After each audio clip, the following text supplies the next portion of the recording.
One of the most common questions that I get from other dApp developers is the question about use case. What type of dApp should I build? What type of smart contract can I build? Where can I find real life use cases so that I can build a dApp where I can find users that want to use it, right? It's a natural question that we want to ask as developers. And it's not easy to find a good use case, obviously, because that's what entrepreneurs do, right? They find good use cases, they exploit unseen opportunities. So it's not easy. But in this video, I thought I would share a bit about the popular use cases right now, what the trends have been this far in 2021, and how they might look throughout the year. And I can start off by saying that I usually tell devs, either that take our courses or just devs that I meet, that the most important part is not necessarily, at least when you start out, to find the perfect use case. Because some people might start out their Solidity or whatever programming language you're doing, their Solidity journey, spending months looking for the perfect use case to build their portfolio and so on. And according to me, that's the wrong strategy. In the beginning, it's better to build just anything than to spend months looking for the perfect use case. That will just delay you. The most important thing when you're learning is that you know how to code, not that you found a popular use case. So that's number one. And now, when we know that, we're going to dive into some of the most popular dApps currently to see if we can find any trends, and then we're going to do some trend spotting from there.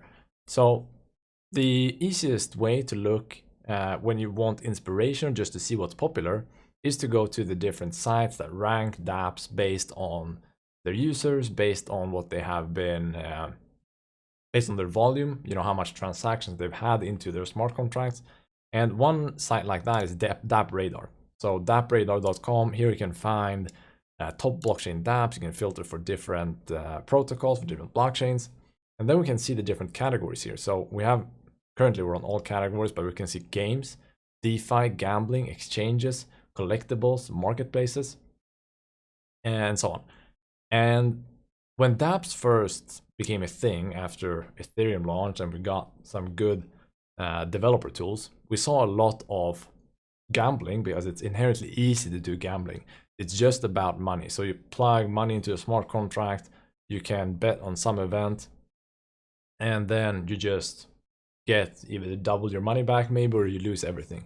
It's a very simple use case and it's very simple to build. So that have been popular for a long time. The hard thing about gambling dApps is figuring out what the game logic should be in the game, right? What are you actually betting on? And that can be difficult, especially if you're talking about randomness. And we talk a lot about that in the courses that I teach. But you also had decentralized exchanges popping up, as are still popular today. And currently the most popular ones on Ethereum is Uniswap. We also have PancakeSwap on Binance Smart Chain. But a few years ago, Uniswap didn't exist, of course. Then we had other types of decentralized exchanges where we had more regular order books. Today, Uniswap works in a different way with different pools, asset pools, and with an automated market maker. So that was a big innovation that happened on Ethereum, and that has been very big ever since. We also see a lot of games, as the number one dApp currently in the past 24 hours is Alien Worlds. I don't even know what this is, but it is some sort of game. Innovative metaverse where everything is tokenized. So that's number one. And then we see some others. Here's a marketplace, we have a game, we have collectibles. So this became big, really big after CryptoKitties launched. And they're not at the top anymore, but other collectibles are. Here's NBA Top Shot. I guess that's some basketball game where you can own some basketball cards or something. So that's a trend that has been very big this year, NFTs. And that's, of course, a dApp, and they can be incorporated into games or just be a collectible NFT on their own. Games, how does blockchain games work? Well, games on the blockchain, they can be a bit different, but usually there is part of the game logic that is on the blockchain, usually some type of ownership. If it's maybe assets in the game that are owned on the blockchain, or you can store certain positions over time on the blockchain.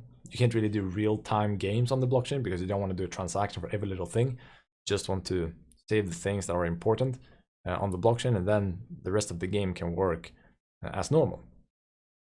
And the challenge when it comes to building games is usually to find this balance between a fun game and integrating some sort of money logic, asset logic from the blockchain side, from the wallet side. So how do you incorporate that into a fun game that maybe for people that are interested in crypto and economics can find that game fun because you combine the two? And that is a common thread among the games that make it to the top here. As we could see in this Alien World game, right? Everything is tokenized. It means you can own it. It means you can trade it, whatever you want. So they introduce these economic elements into the game. Now, what are some trends that have been going on this year? Well, we've already talked some about the NFT trend. The NFT trend has been very strong. So you have both the NFTs that are popular dApps, but also the platforms for launching NFTs have become very big, where it's easy for anyone to launch NFTs. So those have become big as well, where you have platforms like Rarible growing a lot, where you can easily create NFTs. But we also have another trend when it comes to DeFi, because DeFi has been a trend for a long time. And when it comes to staking, lending, trading, swapping, all of these kind of actions that we can take in DeFi. And at the top of the list, Uniswap has been the king for a long time. And what has been happening this year is that people have gotten tired of the high gas fees on Ethereum. People have, for a long time, been patient, waiting for ETH2 to be released so that we could get the gas fees down, because making small transactions on Uniswap these days is not really feasible. It's just too darn expensive.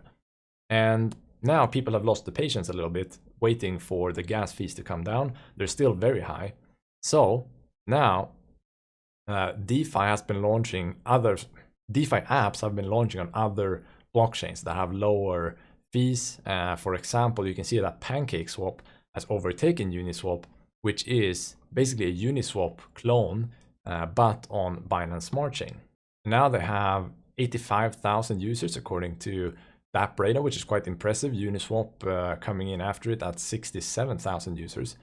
In terms of volume, Uniswap is still doing better at $1.5 billion in the last 24 hours, but that's to be expected, right? Because the ones that are moving to other chains are people who don't do large transactions. Normal people like you and me that are doing more normal size transactions where we can't afford to pay the fees.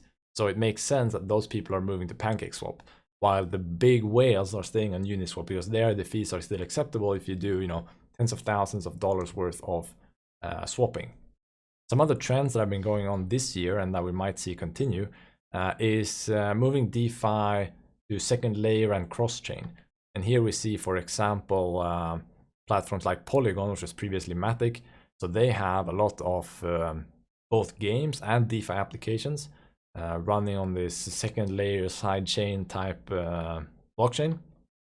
And there are many types of the second layer solutions. I know Uniswap is working on that as well in their Uniswap v3 in order to try to lower the gas fees. So that is coming as well in an effort to counter the gas fees. And what conclusions can we draw from that when we try to look ahead on the trends that are going to continue during 2021? Well, first of all, I think the trend to second layer and sidechains will continue as long as ETH 2.0 is not launched or we don't see a reduction in gas fees, because it's just clear that people are fed up with paying that high of a gas fee. So that's going to continue. And the more innovative ways that people can come up with ways to port assets over from Ethereum main chain to side chains, and the smoother that experience is, the more that is going to increase. So if we see a breakthrough there, that's obviously going to be huge, or if it's some way integrated into Uniswap, whatever happens there. I also hope that we will see a lot more innovation in the DeFi space, just as we have been doing, especially during last year, and that a lot of these projects can deliver on what they promised last year in building out the new financial infrastructure of the future, because we still have a lot to do when it comes to replacing the banks, and we're just getting started with that. And I don't know which platform that's going to be on or what's the next step in developing those features. But I know when I'm using the legacy space that we still haven't come even 1% of fully innovating in this space. We still have a lot more to do, and I'm looking forward to seeing the innovation coming out of DeFi, whatever platform that may be on. The idea of decentralized social media has also been an idea that has been around for a long time. And we can see in the list that Steemit is still number 17. This is it's not the top platform anymore. Here we have another one, Yup. I haven't seen this one before. Let me check out this one. Your opinion matters, get paid to rate the web. Wow. Yeah, so I don't know how that works, but people have been talking about decentralized social media for a long time, and making sure that we grab some of the power away from big tech companies and so on. And we'll see what happens there, but especially when it comes to, you know, rewarding content creators in a platform like this, could be interesting. So we'll see what we find there, but I think there are more room for innovation there. But currently everything is really just taken over by this whole NFT trend. Everyone wants to do NFTs, and that's really the big hot thing currently. But you know, you need to think ahead what's going to happen after it, if you know, feel like you've missed out on the whole NFT wave. So I think those are my 2 cents on this issue. I hope you enjoyed this little talk about what the current top DApp trends are and what we might see in the future. If you enjoyed this video, make sure to hit the like button and subscribe to the channel, of course, and check out moralis.io, check out our hackathon, moralis.io/hackathon, and all of the other videos here on the channel. Thank you so much for watching, and I'll see you in the next video.